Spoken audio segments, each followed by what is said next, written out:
I'm Cyndy Guerrero. And I'm Tomas Guerrero. And together we're bringing you voices from around the university to talk about things that matter to you, our students. This is RGVoces.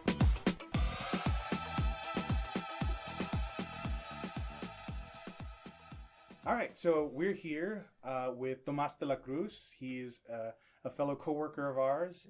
Tomas, do you want to, Tomas, because it's kind of weird saying my name, but it's yours. No, El Güey de la Cruz. El Güey de la Cruz.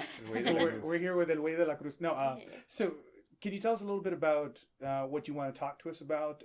What your, I guess, because this goes out to our students, so they're here to listen to you. Like, what do you want to tell them? So going back to what you just said, right? Going back to what you just said right now about how you were going to introduce me for this thing, right? Yeah. It's interesting that, like, I said, El Güey de la Cruz, right?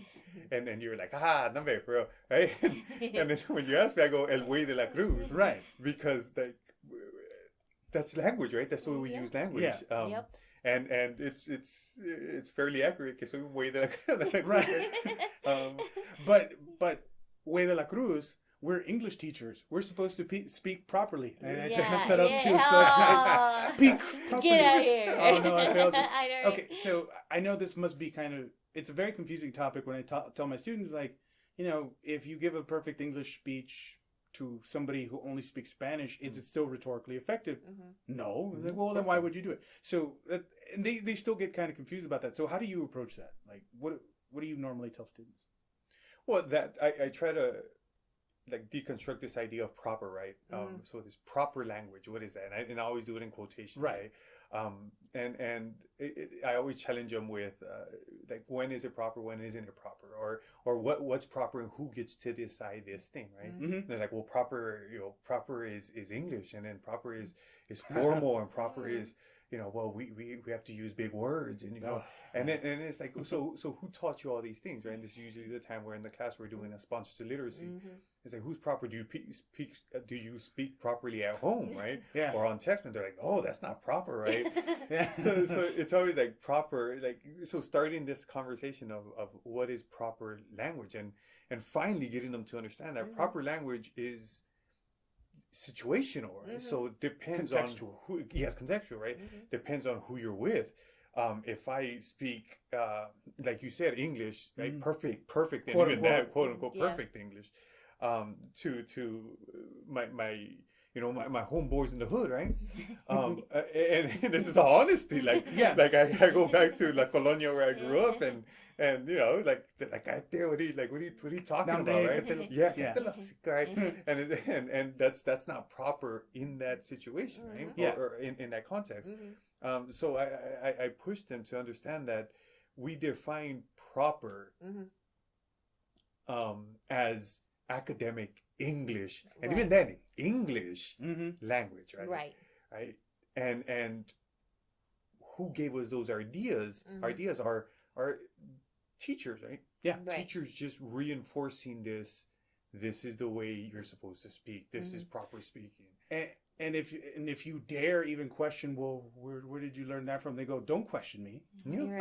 My teacher I never questioned my teacher, so why should you? And so they reinforce that whole, like, we shouldn't talk about this, you should just accept. And it reinforces those same beliefs and those same values about English. And I think every time we say English, we're kind of saying it in quotes. What it is and how it should be, and we never get to have a discussion about, well, who said so. Right. And when we start reflecting on that, we start finding a lot of, like, holes in those like histories. Yes. You know, we just had one of the best conversations we had as a class about Jones and Wheeler's document design and social justice, because they talk about usability and accessibility.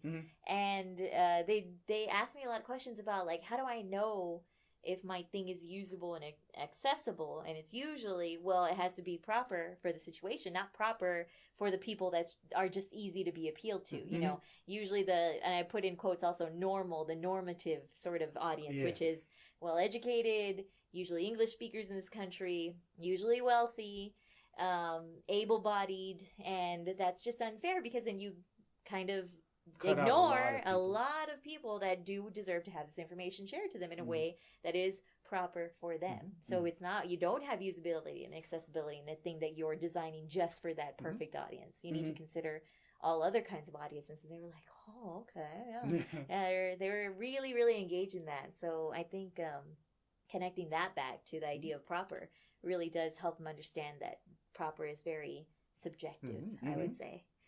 And you just described the people who get to decide this thing. Right. You said, rich, educated, able-bodied, white. Right? I tried to avoid saying white to not offend, but I was like, I should say it. Academia is based on a culture that is derived from those who started it, and the people who started it were not Hispanic, they weren't black, they were white, landowning males. And you know, it's easy to be like, oh, well, they're the problem. And it's not to say that they're the problem, but they've established this culture, and even we as learners are reinforcing that culture when we don't question it. Right. So it's not like, oh, down with these people. It's more like, well, more like up with these people and then all these other people too. Yeah. Because these are situational people. These are contexts that are now valued or should be valued and exist in very real world situations. Right. Yeah. So it's really weird to talk about proper when now we're expanding that what proper is in terms of proper is now like, well, what is most rhetorically effective? And it's interesting that we like you were like, well, I didn't want to say why, right? Because I always feel like, oh, you're bashing, right? Right. Yeah. And I mean, I get how that comes across, right? But also understanding that your position within that that whole thing, right, is super important, right?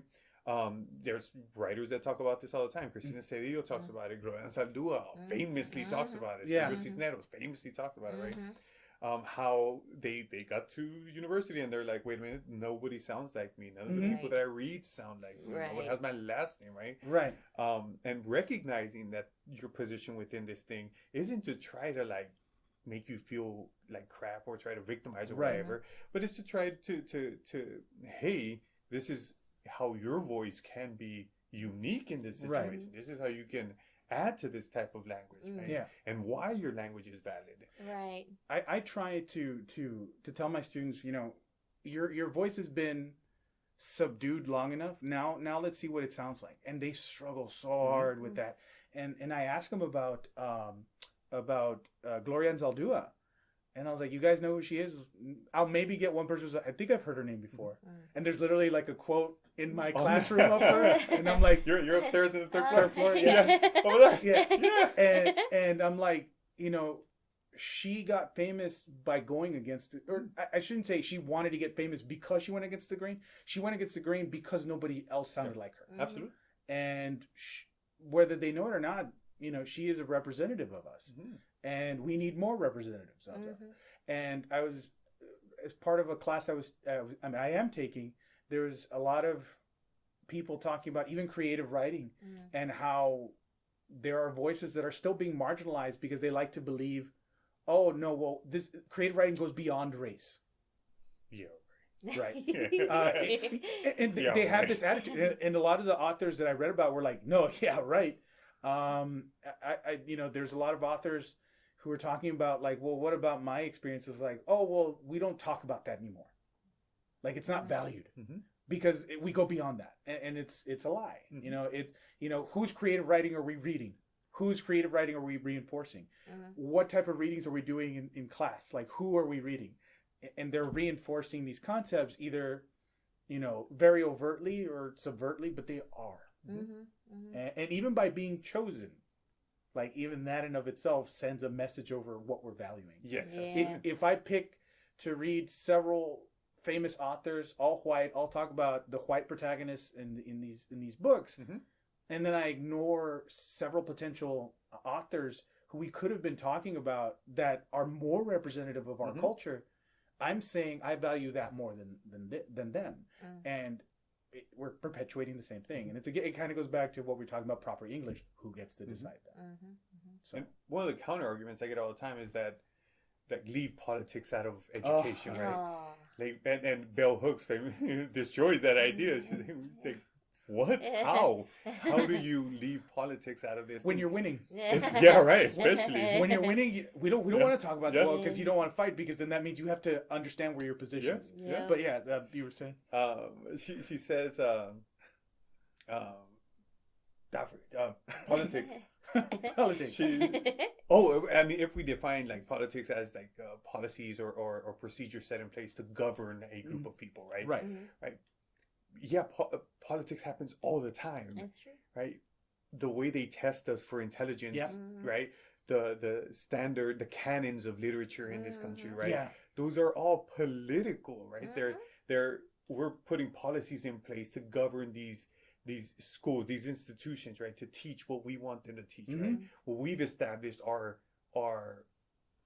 excellent forms of literature or schooling or whatever, right? Like that's politics. That's all that is. So I always respond to like, I'll start when you start. I don't, you know, where did you think I learned this from? This is learned behavior. This is modeled behavior. Yes. So all the times I challenge these, like every time I challenge these things, and it's kind of like, oh, well, you're, you know, here we go, like your progressiveness there. It's like, well, cool. So you're saying progressive things are bad? Yeah. You don't want to progress? There you go. Okay. You don't want to be better? Yeah. I think people forget to kind of question the origins of things, you know, like Or where does it they don't want start? Yeah, they don't want to, or they were never told to do so. Yeah, because why should because the person who's teaching them was never told to do so, and on and on and on, and it started somewhere. And does that starting point work for us anymore? You know, and I think that's part of the reasons why education is kind of struggling nowadays in the U.S. Like we have this system in place that isn't really working anymore, not as well as it should, but people aren't really questioning why it got set up that way in the first place. And what was the origins again? American like exceptionalism. And Cold War era sort of scenario with education, like setting it up kind of like a factory sort of thing. Industrialization. Yeah. You know, the classroom, even the way they're modeled sometimes with rows of chairs, which I personally hate with a passion, like that's set up to mimic kind of factory workers. And when we give students tasks, how do we normally judge them? By everybody doing the same thing in the exact same way in a speedy process, accurately as possible. And if they make a mistake, we make it feel like it is the worst thing in the world to do. Because I know I hate failing. And I think about like, where did that anxiety of being wrong stem from? And now that I'm an adult and I've read all this stuff, I'm like, oh, okay, I'm okay with being wrong. But my students are terrified. They'd rather not show up and miss a whole class day than be worried about, sir, I only had some of the ideas that you wanted us to come up with. And I'll discuss with them. Well, part of what we're going to do in class is talk about them. Yeah. Not about you and your abilities, but what did you think? And there's that inherent fear, and it keeps them back from progressing. Yeah. And so, like, we're trying to change a lot of these things about how we perceive education, how it should be handled. Right. And we now know that industrialization of classrooms, trying to churn them out, it goes back to something I really like to read and I share with people by Paulo Freire. Pedagogy of the Oppressed? Pedagogy of the Oppressed. And when I share that with people, especially who have never read them, they go, holy hell, I had no idea. And he talks about the banking system of education. We sit people down in front of us, and you know, as teachers, and this is my biggest fear to ever become like this, we spout information, and then either you catch it or you don't. I am banking this information in your head. I will test you on it, and then good, you've learned. That's not anywhere true. You're just really good at either memorization, or you happen to be a very gifted student who knows how to handle information that way. But that ignores a big population of our students. Yes, because they freak out if they do things differently. Yeah. And I even had it just right now in my past class. A couple of my girls, they called me over and they're like, Miss, I think we did this wrong. Like it's different from what everybody else is doing. Yes, and I told them, hey, is there only one way to get to the mall? And they're like, no, there's many different ways. And I was like, would you call one wrong versus the other? And they're like, no. And I was like, see, just different ways to arrive at the same place and show off that different way of getting there. And that's totally great. And they're like, oh, okay. I like that metaphor. And I would even move on from it and go, and what if you find out you didn't need the mall in the first place? What if the location you got lost to is exactly where you needed to arrive? And then people who show that off, those are the people we call innovators. Yeah.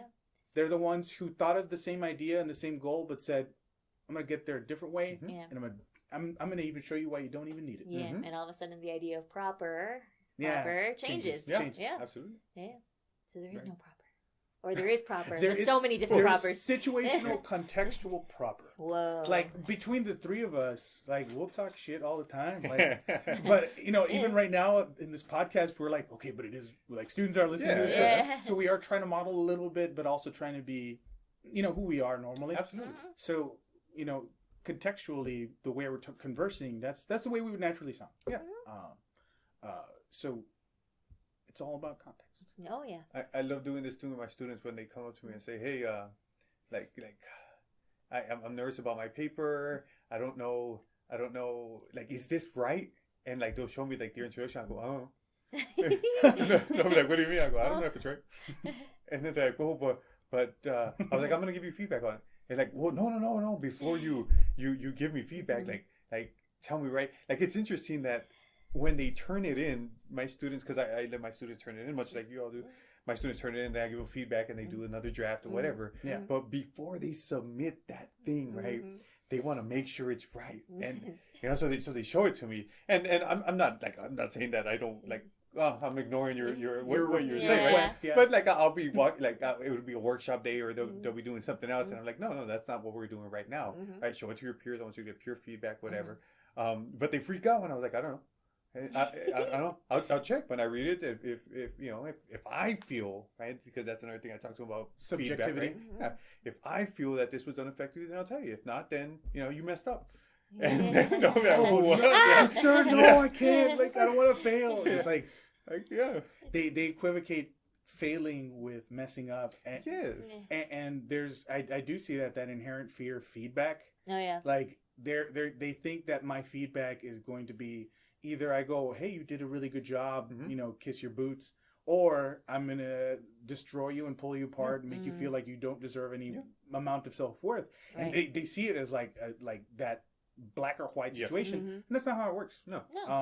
I've never... Well, we'd hope. Okay. Yeah. So within our department, we hope that our colleagues and ourselves, the way we practice it, it's not an end-all be-all. This is a growth thing, right? It's a growth thing. I had my technical communication class watch. There's this rabbi on YouTube who does this 1:30 explanation about a lobster. It's a really weird video. Like, I know it sounds funny. Sounds awesome. Rabbi and lobster, and he talks about. Just Google it. He talks about discomfort. And he talks about how he was sitting in a dentist's office or something, and he reads this magazine, and in the magazine he talks about how do lobsters grow. He's like, well, I don't care, but I'm here and I'm bored. And he starts reading, and he says, a lobster is surrounded by this very hard shell. The shell does not grow, but the pink, squishy, soft part underneath does. And he says, in order for the lobster to continue to grow, he has to shed that shell, find shelter, and grow a new one. And he says if lobsters had doctors, they would go to the doctor the moment they feel uncomfortable. They get a Percocet or get some kind of medication. And of course, I did say some nuances, like some people do need that. And they would never grow. They would never try to shed their shell. They just stay the same size. They wouldn't grow. And his main point was if we use adversity in the right way, it can be a cause and change reaction for positive growth. So when I tell students, you know, I give them my feedback, or I tell them, here's how you'll be presenting, or I present them a new challenge or a remix, or I tell them, try this in this new way. I see that they're uncomfortable. And it's not that I'm ignoring them. It's just either you're going to try it, or you're going to continue to try to not grow or find some excuse not to do it. And of course, I'm encouraging for those who aren't participating. I'm like, hey, tell me more. Like, what's up? But these are the opportunities, especially 1301, 1302, for us to kind of push our students and be like, hey, you know, you're going to have to do a lot crazier things than this. So this is your opportunity to mess up as much as possible, but let's see what works. Yeah. So. Your squishy insides grow. Your squishy insides. And the great thing about, lobster insides, lobster squishy insides, they all look the same. Doesn't matter what color shell. And they're delicious. All delicious. Yeah, we consume our students' souls. Oh, I know. Sorry, no, that doesn't happen, right? We don't consume students' souls. No, there's not a whole cabal or anything. You gotta know there's one paranoid person. Yeah, I know, like, I knew it. Conspiracy theory confirmed. Three random people joked about it, so it must be true. All right. So, is there anything else about like something that you confront on a either daily, weekly, semester basis, like because we do have that conversation about what is proper, the contextual understanding of proper. Is there anything else you kind of see with your students happening a lot? Something that maybe like if they were to listen to this before they even had you as a teacher, they'd be like, oh, okay, this guy sounds like he knows what he's doing. He sounds legit. Well, two things, and it's something we always fight against, right? And where this comes from, this idea of proper, right? Is the like standardized tests, right? Like I mean, it's we've said it so many times that now it's gotten cliche to say, "Oh, standardized test." Oh yeah, that one, right? But damn, like that thing causes so much damage. It does. And I get it, right? Like, oh, well, it's also preparing students to take exams at the university level when making they sit sure down, they're prepared. Right? I get that, right? Yeah. I get all that. Yes. Are there more effective ways to do it? Yes, right. And there's research out there to suggest how we can have a more dynamic way to gauge. A more holistic way to gauge, right? Students' abilities. Yes, right. But that leaves such a like going back to these mistakes, right? I always want to reiterate to my students that like this is where you make mistakes, right? This is where you come and mess up, and then you go back and you take that idea and you build it and you go like that, right? And it's not something that they're not already doing. Yeah. You know what I mean? Like you do it all the time. Like those of you who have been in sports, those of you who in music, those of you like this is a concept that isn't new. I'm not trying to reinvent the wheel in education here. Like this is something you already do, right? Like driving. Some of you hit hit cars next to you. Some of you are still running into cars, right? While you learn this thing, right? Yeah. Right. So like you have to recognize where that's coming from, right? Why is it okay for me to be comfortable making mistakes in other things that I'm interested in and I want to try out, right? But not comfortable making mistakes here, right? And it's sponsors, right? Sponsor literacy, like we've talked about. The people who have the most influence over how we perceive ourselves in education. Like there's that disconnect you were mentioning about the real world, because and it's weird how like they say the real world, and everything else in school, and they feel like, oh well, school. Like they understand school is preparing you for a job in the real world, but they never like cross paths, and that's completely untrue. And like you mentioned, the way they learn in the real world is the way they should be learning in education, and their sponsors change that. And I like to tell them, like, you guys understand how to get tone from a single sentence from a text. Like you understand how to do that. Memes. I joke around as like, have you ever seen a meme used incorrectly? And people are like, yeah. It's like, how do you know it's wrong? And they kind of shrug and they go, because you yourself have read it, you understand how the image functions, and you get when something is being used incorrectly, and you can go out there and use it yourself. That's reading rhetorically, son. Analyzing genre, analyzing context, purpose. Absolutely, That's exactly what they're doing when they're watching these things. And yet, like when we're like, okay, let's approach this, this research paper, they freeze up and they go, okay, what are the rules I've learned in the past? And they get stuck on these rules. I have to have a really interesting hook. It's like, okay, so you write the intro first. And you go, yeah. It's like, how do you introduce something that doesn't exist yet? Oh, wow. Man, that's a good one. Yeah, like, so I usually do, like, I point at two people who I know don't know each other, and I go, you introduce me to him. Go. And remember, your first line out of your mouth has to be interesting. And they kind of freeze and they look over and they go, sometimes they're smartasses, and they'll go like, he's a very well-dressed person. Okay. And I was like, but is that enough to get me to care about him? No, right? What do you have to do first? It's like, well, I have to get to know him. It's like, you have to get to know your subject too.